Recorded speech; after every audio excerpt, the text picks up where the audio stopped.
Good morning, happy Friday, and welcome to Rising. We have a great show for you today, and Amber is in the building. How you doing? Back on Fridays. You're back on Friday. Regularly scheduled program. I know, yeah, you were gone for the last. Did you do anything cool that you can share? Yeah, well, last weekend I was in Kentucky, where my husband's from, and we went to the UK-Texas football game, which was a heartbreaker. Went to overtime, called a series of really idiotic plays, and ended up losing the game. But we saw the horse races at Keeneland too, so it was a really fun weekend. Nice, and you also went to Colorado, so you've been like doing a I'm all over. travel series yourself. Yeah, I know, right? That's pretty cool.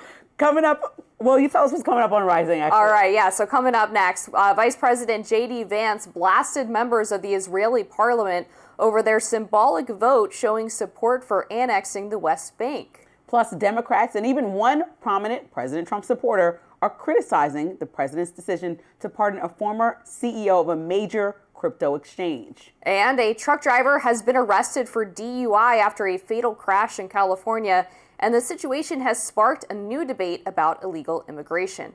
But first, Lindsay, what are you seeing in your lens? Let's get to it. So inflation is rising. Again, hiring is slowing, and voter confidence in the economy has dropped to one of its lowest points in years. So federal data expected this week shows annual inflation hitting 3% for the first time since the Biden administration, a full point above the Fed's target. Driven largely by higher energy and food costs, the areas Americans can least avoid. Now, at the same time, job growth has fallen from an average of 150,000 new jobs per month this year to about 25,000 by August.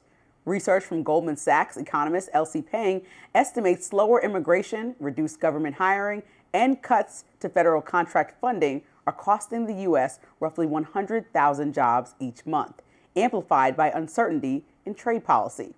Now, with those conditions piling up, Trump's numbers on economic management are slipping sharply. According to a September Quinnipiac poll, just 38% of voters approve of Trump's handling of the economy.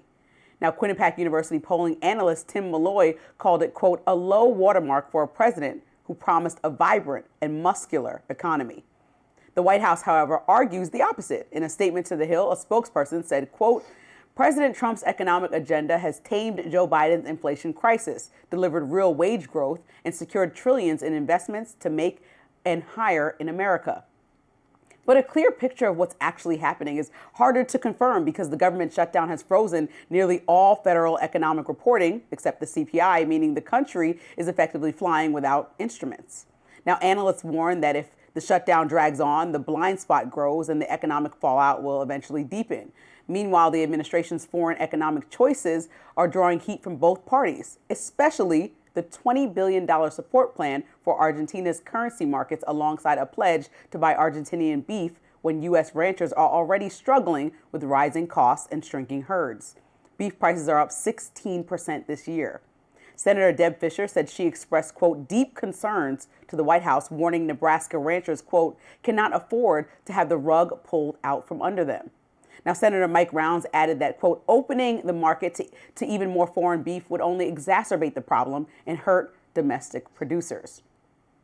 Trump defended the move on Truth Social, arguing, quote, the cattle ranchers who I love don't understand that the only reason they are doing so well for the first time in decades is because I put tariffs on cattle coming into the United States. Now, the broader economic story is becoming harder to spin. Inflation is trending up, job growth is trending down, and farmers, the core of, quote, America First coalition, are now publicly questioning whether we're being put behind foreign allies. And that's the tension defining this moment. It's hard to run on America First when American workers keep ending up second. All right, so Lindsay, I'm glad you brought up this Argentina bailout. This was a huge deal. It was, today and yesterday. It was, and it's something that obviously America First people are very critical of the president for, and I think for good reason.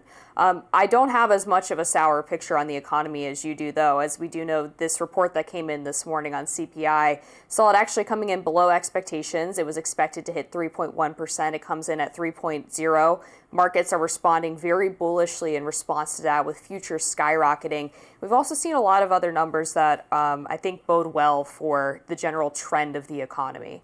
Obviously, overall, inflation is too high, but compared to the 9% peak during the Biden administration, this has a lot of Americans feeling much more positive about their economic futures. According to a poll from Morgan Stanley that came out recently, inflation concerns among Americans are down to their lowest level since 2022, and confidence in economy and household finances was up 36% from 33% the prior month. We also see, as we head into Thanksgiving, of course, turkey is at its lowest price since 2019, and Thanksgiving baskets are expected to be $14 cheaper than last year.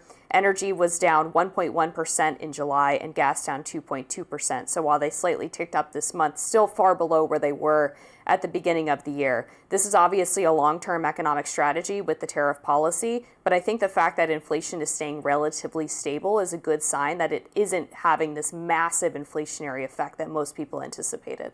Now, during Trump's campaigning season last year, there was a lot of talk about how people felt. You remember Biden and his team were on the campaign trail saying, no, you don't feel what you feel. The economy is doing better. And so I just want to be honest with the conversations that I'm having with Americans in cities across the country that I've been to in recent months.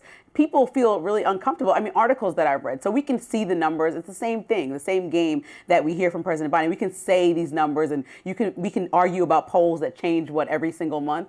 But people, I don't think relatively are feeling like this economy is boisterous for them. They don't feel very excited about where they are, especially when you hinged voting. Some people who were on the fence hinged voting for President Trump on the fact that he's the businessman. He's going to change things for us and he's going to turn this around. And the promises were kind of overpromised and underdelivered when it comes down to that. And so people just don't feel like they're in much more of a stable position. Plus, when we think about some of his immigration policies, they've affected farmers around the country, not to mention this Argentinian beef, which we can get into. People are like, even though it might be a small amount, if you look at the exact number, people are like, why are we going outside of the country to supplement a problem here? We need to figure out ways to support local farmers. But also immigrants worked on farm lands. In Pennsylvania, they were complaining about some of the policies making workers just either quit or be fearful to come to work. And so they have to explain that to employees. Even highly skilled workers don't want to accept programs that usually would offer them a smooth transition into the U.S. because of how much immigration is under attack right now. And we've seen